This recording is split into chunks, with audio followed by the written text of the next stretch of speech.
Well, good afternoon, YouTube. I am in the shop talking about potholes. Potholes are pretty much a way of life when you have a stone or dirt or earthen of some sort driveway.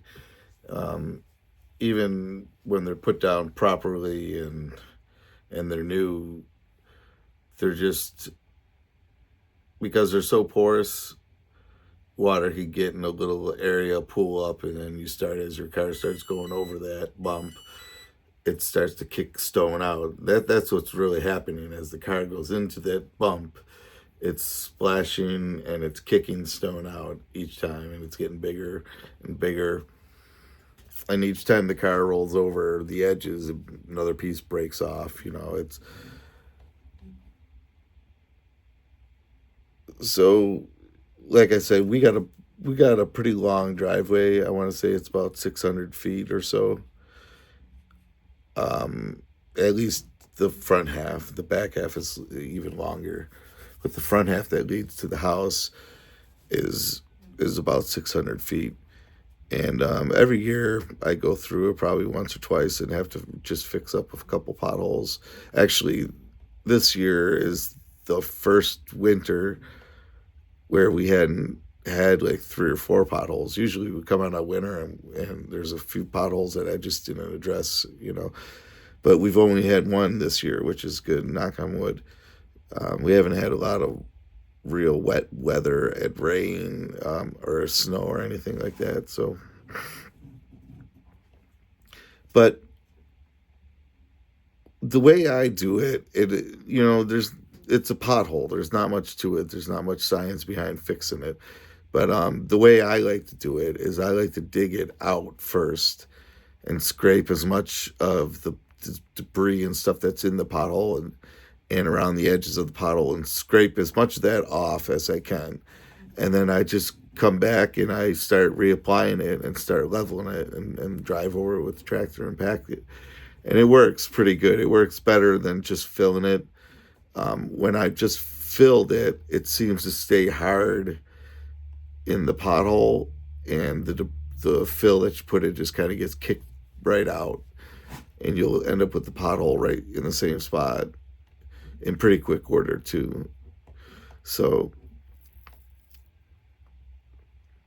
but I'll show you what I do. It takes maybe 5 minutes just to do the whole thing. Like I said, I just scrape it back a little bit, and then whatever material that I've scraped up, I like to use to you know recoat the driveway in that area. And no matter how big the pothole is, if the pothole's 1 foot or 2 foot, it's gonna be 4 feet wide when I'm done with it because I that's how big my bucket is. So I usually scrape a nice wide swath off and get it nice and even, and then I can backfill it and then just drive on it with the tractor, and it packs it down nice, pretty nice. But I'll show you here in this video. Why don't we take a look?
So there's our victim.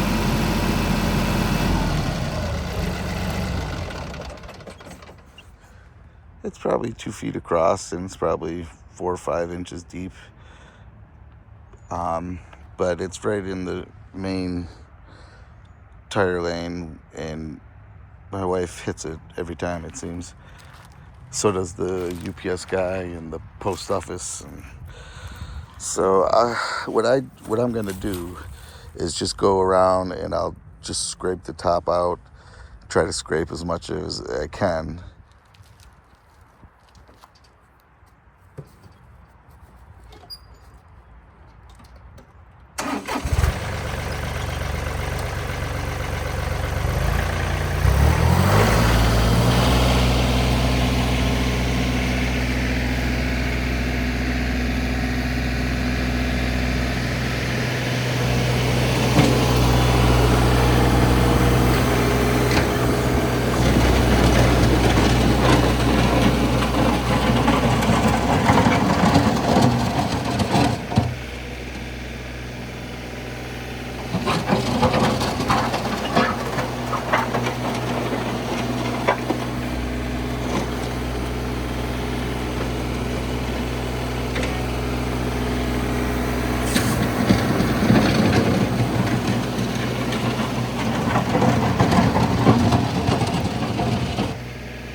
Alright, so I got it dug out.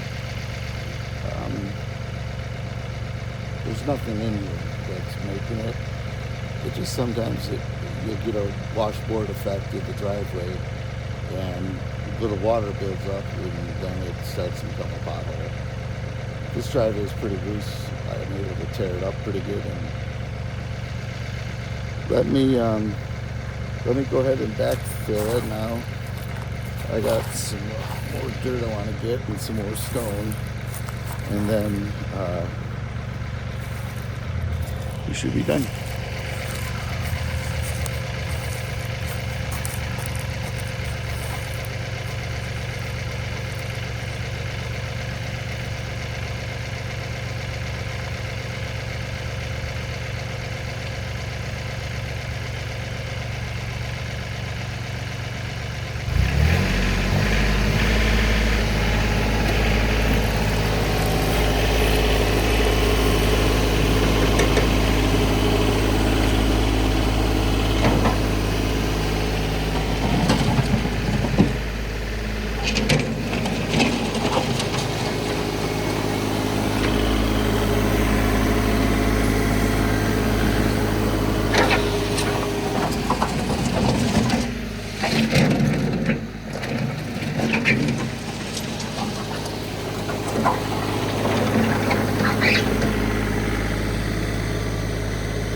there. Looks good as new. And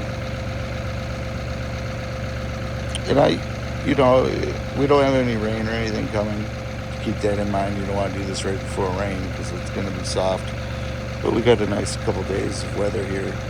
So this will dry out and it'll pack a little bit more as she drives over it. And I don't think we'll see a pothole in this spot again. At least this is what I've done up and down the driveway, and it works the best. I'll get another pothole. It just won't be in this spot. It'll be in some other spot. Always chasing them. All right, folks. Thanks for watching.